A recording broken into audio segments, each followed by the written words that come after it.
Assalamualaikum warahmatullahi wabarakatuh. Perkenalkan, kami dari kelompok 8 dengan judul Kebijakan Fiskal dan Instrumen Fiskal. Perkenalkan, saya Andika Fadlan I. Perkenalkan, nama saya Wadi Arvita Rahima. Saya Herawati.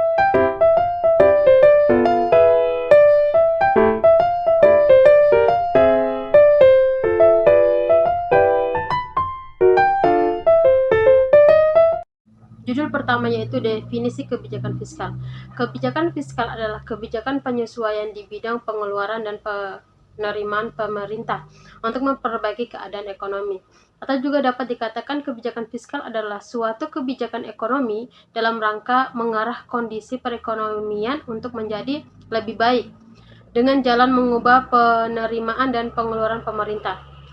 Kebijakan fiskal menyangkut pengaturan tentang pengeluaran pemerintah serta perpajakan yang secara langsung dapat mempengaruhi pemerintahan total dan dengan demikian akan mempengaruhi harga.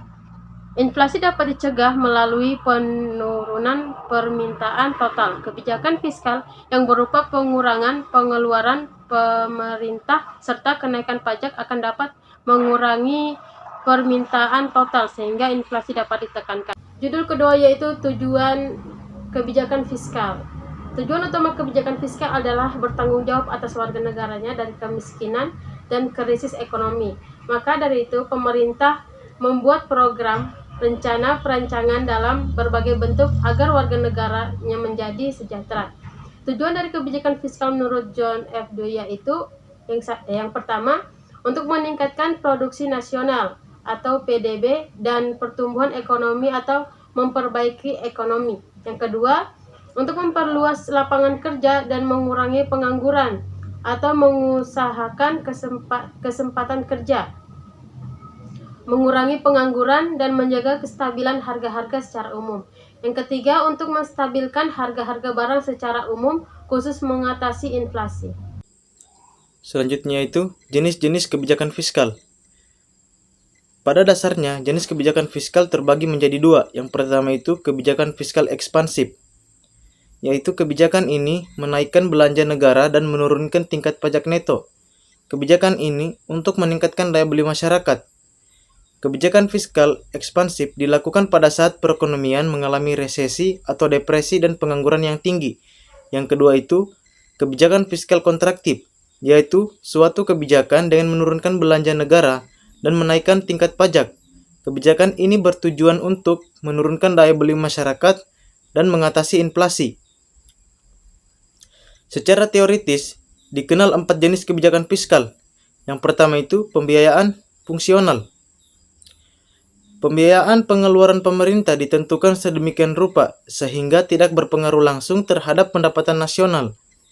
Tujuan utamanya adalah untuk meningkatkan kesempatan kerja.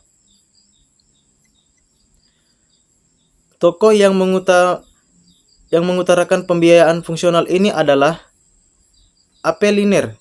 Berdasarkan konsep pembiayaan fungsional ini, pengeluaran pemerintah, pajak, dan pinjaman dipertimbangkan secara terpisah. Di satu sisi, pengeluaran pemerintah ditetapkan dengan memperhatikan akibat-akibat tidak langsung terhadap pendapatan nasional, terutama yang berkaitan dengan peningkatan kesempatan kerja. Ada beberapa hal penting yang biasanya dilakukan oleh pemerintah yang menganut pola pembiayaan fungsional. Yang pertama itu, pajak bukan hanya difungsikan sebagai alat penggali sumber penerimaan, mengatur tetapi juga digunakan sebagai alat untuk mengatur pengeluaran sektor swasta. Kedua, apabila terjadi inflasi yang berlebihan, biasanya untuk mendanai penarikan dana masyarakat, maka pemerintah melakukan pinjaman luar negeri. Yang ketiga, apabila pencapaian target pajak dan pinjaman ternyata tidak tepat, maka pemerintah melakukan pinjaman dalam negeri dalam bentuk percetakan uang. Kedua, pendekatan anggaran terkendali. Dalam konsep anggaran berdasarkan pendekatan pengelolaan anggaran terkendali, pengeluaran pemerintah, penarikan pajak, dan pinjaman ditunjukkan untuk mencapai kestabilan ekonomi. Pengelolaan anggaran menurut Alvin Hansen dalam tata hukum perpajakan, penerimaan dan pengeluaran pemerintah dari perpajakan dan peminjaman adalah paket yang tidak dapat dipisahkan dalam rangka menciptakan kestabilan ekonomi. Berdasarkan konsep ini, hubungan langsung antara pengeluaran pemerintah dan penarikan pajak selalu dijaga. Kemudian, untuk menghindarkan atau memperkecil ketidakstabilan ekonomi, selalu diadakan penyesuaian dalam anggaran. Sehingga pada suatu saat anggaran dapat dibuat defisit atau surplus disesuaikan dengan situasi yang dihadapi. Yang ketiga yaitu stabilitas anggaran. Konsep stabilitas anggaran disebut stabilitas anggaran otomatis karena menekankan pada mekanisme otomatis dalam politikal fiskal. Penyesuaian penerimaan dan pengeluaran pemerintah secara otomatis terjadi dengan sendirinya dan langsung menstabilkan perekonomian sedemikian rupa tanpa harus ada ikut campur pemerintah secara langsung yang secara sengaja atau direncanakan. Dalam stabilisasi anggaran ini, pengeluaran pemerintah lebih ditekankan pada asas manfaat dan biaya relatif dari berbagai paket program. Pajak ditetapkan sedemikian rupa sehingga terdapat anggaran belanja surplus dalam kesempatan kerja penuh. Dengan kata lain, berdasarkan stabilisasi perekonomian yang otomatis, pengeluaran pemerintah ditentukan berdasarkan perkiraan manfaat dan biaya relatif dari berbagai macam program. Yang keempat yaitu pendekatan anggaran belanja berimbang. Cara yang diberikan dalam hal ini adalah anggaran yang disesuaikan dengan keadaan. Tujuannya untuk mencapai anggaran berimbang dalam jangka panjang. Dengan kata lain, konsep anggaran berdasarkan pendekatan anggaran belanja berimbang menekankan kepada keharusan keseimbangan antara penerimaan dan pengeluaran. Pendekatan ini selalu mempertahankan anggaran belanja yang seimbang.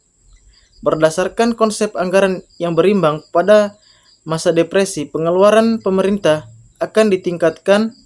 Di sisi lain, penerimaan dari sektor perpajakan ditingkatkan yang diikuti dengan upaya untuk tidak menimbulkan deflasi yang berkelanjutan. Baiklah, saya akan menjelaskan tentang instrumen kebijakan fiskal. Kebijakan fiskal dilakukan menggunakan berbagai instrumen. Yang pertama, anggaran belanja seimbang. Agar belanja seimbang merujuk kepada anggaran yang disesuaikan dengan keadaan atau kondisi perekonomian. Hal ini bertujuan agar dalam jangka panjang anggaran dapat menjadi berimbang. Apabila terjadi ketidakstabilan ekonomi, anggaran defisit akan digunakan, sementara anggaran surplus akan digunakan dalam masa inflasi. Yang kedua, stabilitas anggaran otomatis. Stabilitas anggaran otomatis yaitu penekanan pengeluaran pemerintah harus bermanfaat dan memiliki biaya relatif dari berbagai program kegiatan. Yang ketiga, pengelolaan anggaran. Artinya, hubungan belanja pemerintah dengan penerimaan pajak secara langsung digunakan untuk memperkecil ketidakstabilan ekonomi dengan menyesuaikan anggaran. Yang keempat, pembiayaan fungsional. Pembiayaan ini merujuk kepada pengeluaran pemerintah yang diatur untuk menghindari pengaruh langsung terhadap pendapatan nasional. Tujuan utamanya adalah untuk meningkatkan kesempatan kerja. Berikut contoh kebijakan fiskal. Salah satu contoh kebijakan fiskal yaitu subsidi bahan bakar minyak, mengurangi jumlah subsidi BBM yang seringkali dilakukan oleh pemerintah.